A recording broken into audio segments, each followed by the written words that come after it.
áreas de negocio o las gerencias, pero sí tiene que dar soporte a la persona que es responsable de riesgos, en este caso lo pusimos como ejemplo al CRO, al comité de riesgos, a las áreas de negocio, ayuda en lo que es la implementación de políticas, de principios de gobierno, es la que puede estar definiendo las metodologías de evaluación de riesgos, que ve todo el tema de medición, control y reporte y hace monitoreo constante. ¿Y cómo juega el rol de auditoría interna en todo esto? Bueno, auditoría interna, después lo vamos a ver también un poquitito más a detalle, pero es la que brinda una seguridad independiente, ¿no? Objetiva al directorio de que estos procesos de gestión de administración de riesgos realmente son efectivos y eficientes. Hace una verificación periódica de controles, puede evaluar algunos controles, puede hacer la revisión del proceso y mediante un reporte asegurar de manera independiente, porque no es parte del proceso y no debería ser, que el proceso está funcionando según lo que la gerencia y el directorio ha definido con respecto a la exposición de riesgo. El rol de la gerencia. Vamos a ver estos puntos que son bastante importantes. Uno es el riesgo inherente. Cuando hablamos de riesgo inherente, estamos hablando del impacto de un riesgo específico. Y en la siguiente página lo vamos a ver en un gráfico. Pero siempre hay que pensar como el riesgo inherente como impacto. Y el impacto se puede medir según parámetros que se definen, que es alto, que es medio, que es bajo. Hay métodos donde uno define a nivel cuantitativo, entre estos y estos millones, es medio, es bajo, es alto. Y en función de eso se pueden definir los parámetros, que eso es también totalmente definido para cada organización. De ahí, la siguiente actividad es evaluar la efectividad de la mitigación de los riesgos y los controles. Tenemos un riesgo con un impacto alto y tenemos que ver qué controles tiene la organización para mitigar ese riesgo. Puede ser uno, pueden ser varios. Y finalmente, lo que hay que sacar de todo eso es cuál es el riesgo residual. ¿Estoy realmente mitigando totalmente ese riesgo o todavía tengo algún riesgo residual de ese riesgo inherente que identifiqué? Una vez que defino el riesgo residual, es importante ver si ese riesgo que me está quedando, que es riesgo remanente o residual, se conoce comúnmente, está dentro de los límites que la compañía está dispuesta a asumir. Y en ese sentido, la gerencia debe dar seguridad razonable que los controles son efectivos y eficientes para manejar esa exposición. En este caso, vemos también que auditoría interna se encarga de garantizar la confianza de los reportes de la gerencia, no es la que hace la evaluación directa de esos controles ni asegura que eso efectivamente cumple. Eso lo hace la gerencia. Auditoría de alguna manera garantiza la confianza de ese proceso o de ese reporte. Este es el gráfico que hoy por hoy se usa para todo lo que es desarrollo de planes de acción. En el pasado, o hace unos años, ustedes habrán visto que siempre se medía en términos de impacto vertical y probabilidad a nivel horizontal. Eso ha cambiado, porque cuando uno mide a nivel de impacto y probabilidad, ¿cuál es la probabilidad de que venga, no sé, que venga un avión y se choque contra las Torres Gemelas? Lo que pasaba es que la probabilidad era prácticamente nula. El impacto era alto para todas las compañías que tenían sus oficinas en la torre. Y esos bordes, tanto el superior, donde dice seguridad, y el de abajo, donde dice medir el impacto acumulado, esos dos costados quedaban de alguna manera desatendidos. Cuando uno tenía algo de muy baja probabilidad, por más de que el riesgo fuera alto, esa punta quedaba desatendida, y eso finalmente se llegó a la conclusión que son los que llaman cisnes negros, los eventos no esperados, y que por esa manera de medirlos en ese gráfico no se estaban realmente mitigando esos tipos de riesgos. Y el otro es el que quedaba en la parte inferior, al final, donde dice medir el impacto acumulado, porque estamos hablando de una probabilidad alta de pequeñas cosas que van pasando, pueden ser pequeños robos, pequeños fraudes, cositas, donde la ocurrencia realmente es alta, la probabilidad es alta, pero los montos son muy menores. Y eso también quedaba desatendido. Claro que nadie se ponía a ver cuál es el valor agregado de todas esas pequeñas cosas, y yendo un paso más allá todavía, no solo el valor agregado, sino cómo eso puede estarnos diciendo algo a nivel de la cultura y la ética de una compañía que deja pasar un montón de tipos de fraudes menores. Entonces, hoy por hoy lo que se hace es medir el impacto y la vulnerabilidad, que se define como el riesgo residual. Es para este riesgo, con estos controles, si yo me estoy cubriendo, probablemente ese riesgo residual aparezca en la zona verde y puede evaluar si necesito una redistribución de recursos. En el caso que tenga un impacto alto y un riesgo residual que aparezca en la parte de seguridad, lo que tengo que hacer es validar que efectivamente esos controles que la empresa dice que tiene para llegar a esa seguridad y estar tranquila, que efectivamente están funcionando. Porque el día que uno de esos controles no funciona, se viene abajo todo. El siguiente es el rojo, que es mejorar la mitigación de riesgos. Evidentemente ahí tengo una vulnerabilidad alta y un impacto alto, y esos son los controles para los que este sistema de gestión me está de alguna manera definiendo que no tengo lo suficiente para bajar esos riesgos al nivel que la compañía define como de tolerancia y apetito para esa organización. Y en medir impacto acumulado estamos hablando que el riesgo residual es bajo, el riesgo inherente es bajo, sin embargo, habría que ver para todos esos temas cuál es el impacto acumulado. A veces ver las cosas individualmente no nos da la perspectiva de evaluar, ok, tengo este riesgo acá, este otro riesgo acá, pero ¿qué pasa cuando tengo todos estos riesgos juntos? Y de ahí se definen todo lo que es prevenir, detectar, corregir y escalar. Pasemos ahora a, habiendo visto qué es la gestión de riesgos y cuál es el nuevo enfoque de esta cultura inteligente de frente al riesgo, a cuál es el rol de auditoría interna en la administración de los riesgos. Aquí vemos que en muchas compañías auditoría interna o no se mete o es el que está implementando el sistema de gestión de riesgos. Entonces, la pregunta es, ¿cuál debería ser ese rol frente a esa administración de riesgos? Para eso, lo que me pareció más apropiado fue ver consultar las bases y ver del Instituto de Auditores Internos este position paper donde se define qué es lo que el auditor debe, qué es lo que podría y qué es lo que no debe.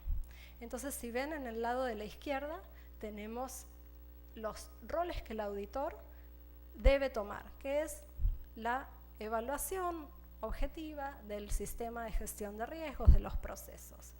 En el medio tenemos los roles que el auditor podría tomar, que es facilitación, capacitación, algunos temas de coordinación, algunos temas de ayudar con la integración de la arquitectura, apoyar en la implementación, ver temas a nivel de estrategia sin llegar a tomar decisiones.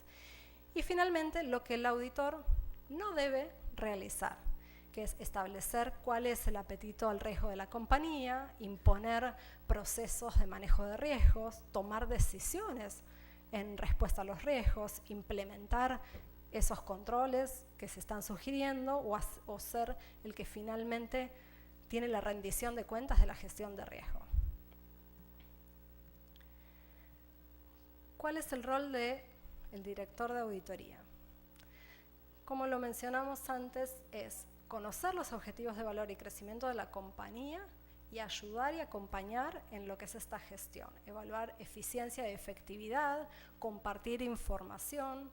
Muchas veces, como el auditor está desde mucho tiempo trabajando con temas de riesgos y controles, pasa a ser como un referente importante en las organizaciones. Otras veces no, otras veces el auditor está centrado en temas de cumplimiento a nivel financiero o a nivel reporte y no se mete mucho. Debería indagar un poquito más porque sí es responsabilidad del auditor.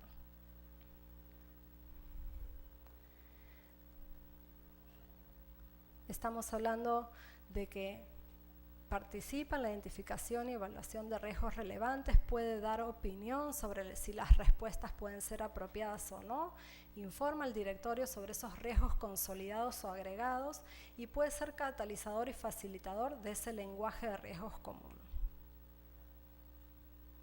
El plan de auditoría tiene que ser un plan basado en riesgos, eso es por norma del Instituto de Auditores Internos. ¿Qué quiere decir? Que toda esta gestión de riesgos, en definitiva, es muy importante para poder alimentar ese plan de auditoría basado en riesgos.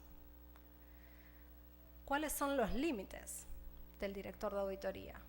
No debe fijar el tipo y el límite de los riesgos, no puede imponer procesos de administración de riesgos, no puede asumir el rol de la gerencia dando seguridad en cuanto a esos riesgos, ni tampoco tomar decisiones. Sí puede ofrecer recomendaciones, pero no puede nunca tomar las decisiones como si fuera la gerencia, ni tampoco asumir la entera responsabilidad de lo que es la gestión de riesgos. Nosotros hemos realizado una encuesta de auditoría interna.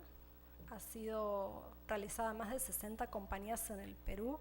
Hay por lo menos entre 15 y 20 compañías que son mineras o de energía y vemos cuál es la realidad hoy en el Perú. La pregunta a la que apuntaba esto era ¿cuál era el nivel de la organización que supervisa la gestión de riesgos? Relacionado con esto que les decía, que a veces es auditoría, a veces está totalmente excluido, a veces hay un área definida, a veces es finanzas. Queríamos ver un poquito cómo estaba el mercado y lo que vemos es que evidentemente un 22% de las compañías tienen un comité de riesgos. Ese porcentaje está ayudado un poquito por las empresas de la industria financiera a las cuales se les exige, pero de todas maneras hay varias empresas que no son de industria financiera que sí tienen un comité de riesgos. Vemos también que hay una gran mayoría que habla de que el directorio es el que supervisa la gerencia de riesgos como tal, también 19%, comité de auditoría, ahí ya se empieza a poner un poquito más gris el tema, y otros, que ahí en otros había bastantes cosas, podía ser el CFO, el controller, el CEO, el presidente, ya era una mezcla de quiénes eran, pero sí bastante interesante porque sí se está avanzando a nivel local en la materia, ya hay comités de riesgos, hay gerencias de riesgos y creo que este tema cada vez va a seguir sonando más y siendo más importante. ¿Cuáles son algunas de las conclusiones? La administración de riesgos de hoy, de lo que se habla, es un concepto muchísimo más amplio de lo que hablábamos años atrás. Realmente involucra a toda la compañía. Ya no es más el tema de reporte financiero, tema de operaciones o unos temas de seguros. Es una gestión integral. Y este nuevo enfoque incluye un cambio cultural hacia una gestión de riesgo inteligente. Es un cambio en la mente de cada una de las personas de la organización que va de arriba hacia abajo y no es algo que se impone, está totalmente integrado. Y también vimos que está cercanamente relacionada a la función de auditoría interna en un rol de aseguramiento, ya que los auditores son responsables en definitiva de hacer una auditoría sobre ese sistema de gestión de riesgos y también como facilitador en ciertas áreas. Muchísimas gracias.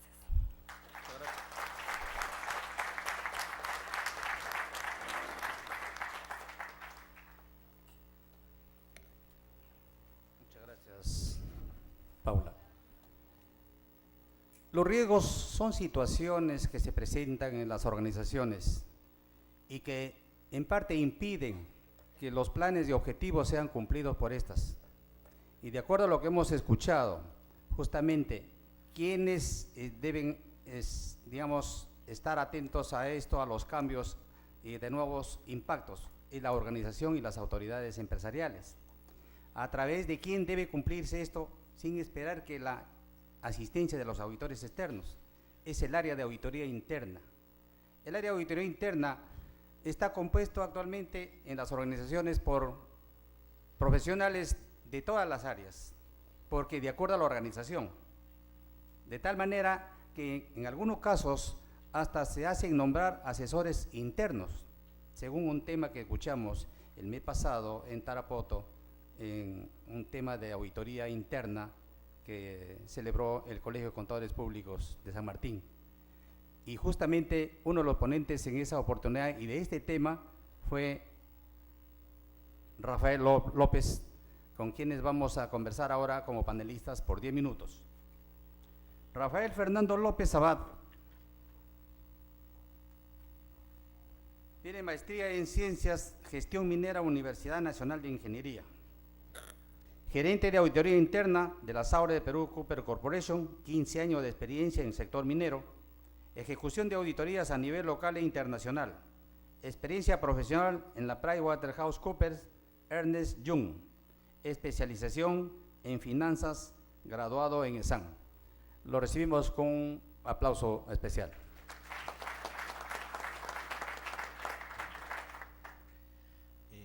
Gracias. Buenas noches. Bueno, mi agradecimiento a la Sociedad Nacional de Minería, el señor Luis Chirino Faro y el señor Raúl Gómez, en principio, y al Colegio de Contadores de la Libertad. Bien, realmente hemos escuchado dos exposiciones brillantes, las cuales quiero comentar muy brevemente, porque se ha tratado, creo yo, de una manera impecable por nuestros dos expositores. En principio, sobre los riesgos y el impacto de las IFRS en las auditorías internas, yo creo que es todo un reto para su implementación, que para su éxito se requiere del involucramiento de toda la organización en todos los niveles. Pero evaluar el escenario creo que es uno de los temas más importantes para la implementación de IFRS. Particularmente no veo un tema complejo en cuanto a la implementación. Quizás se decantarán las metodologías, se harán las precisiones sobre qué hacer sobre tal o cual IFRS. El tema crítico, creo yo, en el tema de implementación de IFRS está un tanto dado por la forma en que las empresas están dirigidas y sobre la constitución de las mismas. Por ejemplo, en el Perú, ¿cuántas de las empresas son empresas familiares? Obviamente creo que para todos nos va a llamar la atención y vamos a concluir de que no es lo mismo, y no va a ser lo mismo por un tema de cultura empresarial implementar IFRS en empresas familiares, en empresas públicas, llamémosle así a las empresas que cotizan en bolsa y aquellas que no. ¿Por qué? Obviamente por temas de, como ayer lo mencionaba el señor José Chirinos, ¿quién le pone el cascabel al gato? ¿Cómo se llevan los resultados a la alta dirección? ¿Cómo se van a revelar las operaciones entre empresas relacionadas? Más allá de un tema de qué necesitamos para implementar IFRS. Sabemos que necesitamos de recursos tecnológicos, sabemos que necesitamos de recursos técnicos, pero obviamente yo creo que ahí está el principal reto. Obviamente esto es un proceso que nos va a llevar obviamente hacia un cambio considerable, un cambio de cultura organizacional, un cambio hacia un aspecto fundamental: el gobierno corporativo o el buen gobierno corporativo en las organizaciones. ¿Ok? Con relación a la segunda presentación, tengo algunos comentarios, precisiones básicamente direccionados hacia lo que es el sector minero. ¿Ok? ¿Cómo se ha venido desarrollando a través del tiempo el tema de la gestión o la administración de riesgos? Y me hago una pregunta: ¿es la primera vez que hablamos de riesgos en el sector minero, en el sector empresarial? Bueno, pues empecemos cuando aquellos que hablaron de calidad en los productos, en los procesos, desde el año 46, empezaron con temas como ISO, en el año 92 con COCO, Carbury, COSO, el 96 con COVID, en el 97